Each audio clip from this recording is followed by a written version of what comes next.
Kenapa? Karena ini bagian dari sikap tegas kita pada bahwa dapur harus hygiene sesuai dengan standar apapun lah gitu, tapi harus hygiene ya, hygienis. Terus kemudian kita akan tegakkan SOP, nggak ada kompromi dengan SOP sekarang. Kita minta PPI masuk dengan jam kerja seperti di awal. Alhamdulillah dulu kan di awal-awal ternyata sampai bulan-bulan April itu hampir nggak ada kejadian. Betul, Bu. Hampir tidak ada kejadian. Karena apa? Masih banyak SPP ini yang menuhin dia bekerja dengan benar. Sesuai SOP. Masuk jam 4, ngecek bahan baku, sampai jam 8-9 dia pulang atau istirahat. Kalau ada kan biasanya di SPPG oleh mitra disiapkan juga tempat tidur, mungkin dia istirahat. Nanti pas mulai masuk jam 1 dia datang, dia ngawasi bagaimana proses. Karena ada misalnya kejadian di Garut, ini persoalannya sepele. Gasnya mati, gasnya habis. Ketika gasnya habis kan berhenti nih masak. Berhenti masak ini bisa menyebabkan munculnya bakteri. Betul. Nah itu, nah ini supaya nggak terjadi lagi yang kayak begini. Kalau ada SPP-nya ngawasi kan, dia juga akan prepare gasnya. Tapi mengawasi ada 9.000 dapur ini seperti apa, Bu? Apa yang kemudian gebrakan yang akan dibikin oleh BG?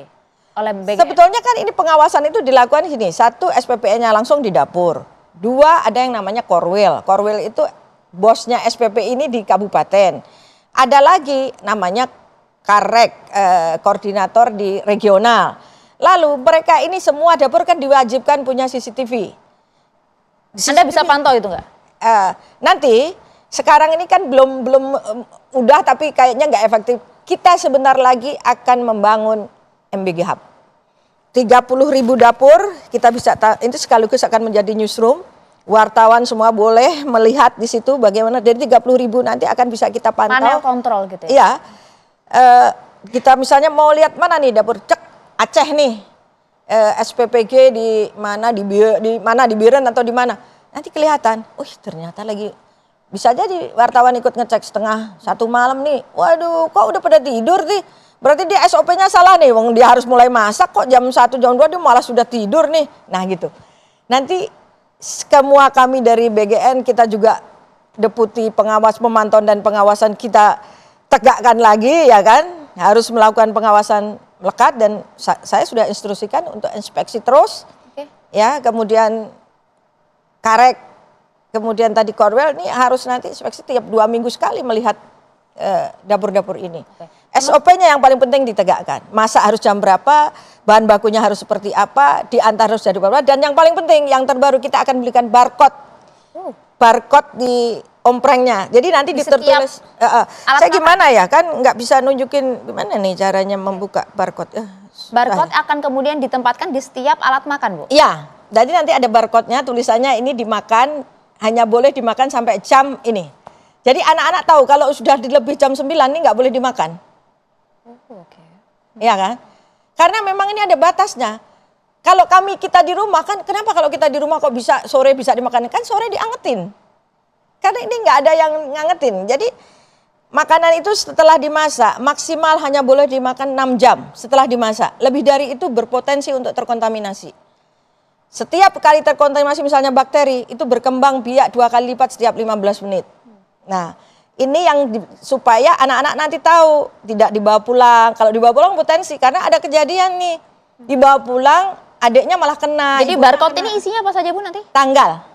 Bukan tanggal. Ya tanggal pastilah ini. Tapi makanan ini jam berapa waktu boleh dimakan. Misalnya hanya boleh sampai jam 9. Di atas jam 9 nggak boleh. Nggak boleh dimakan. Biar anak-anak tahu, ibu gurunya tahu, bapak gurunya tahu bahwa harus dimakan jam 9. Harus dimakan ini jam 12. Harus dimakan ini jam 7 pagi gitu. Karena sekolah-sekolah ini kan sudah mendaftarkan, sudah biasanya berdasarkan permintaan.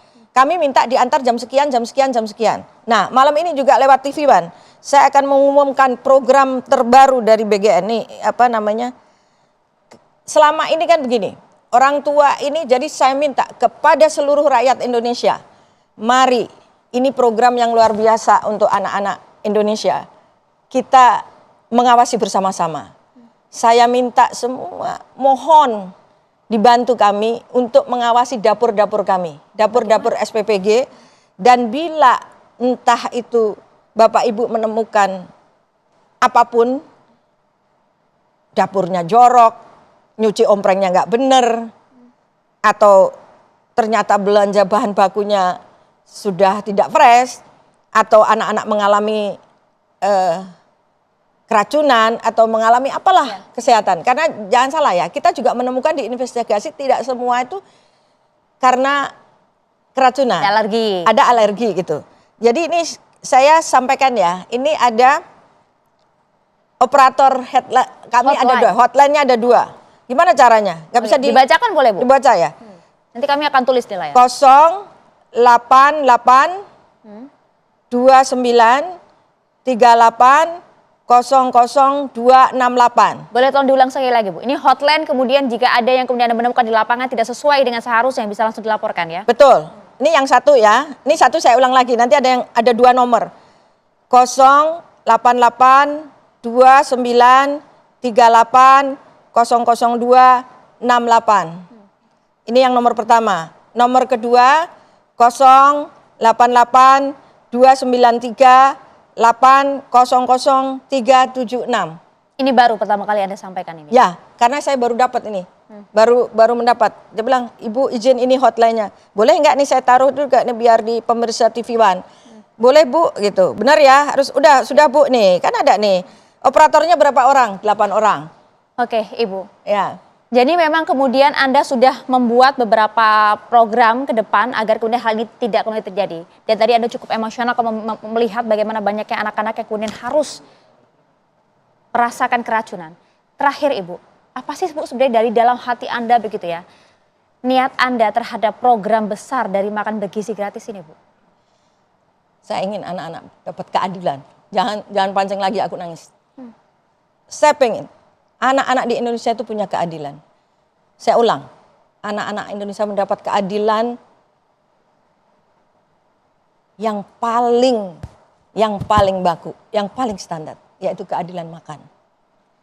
Jangan ada anak-anaknya orang kaya yang bisa makan McD, spaghetti, burger apa.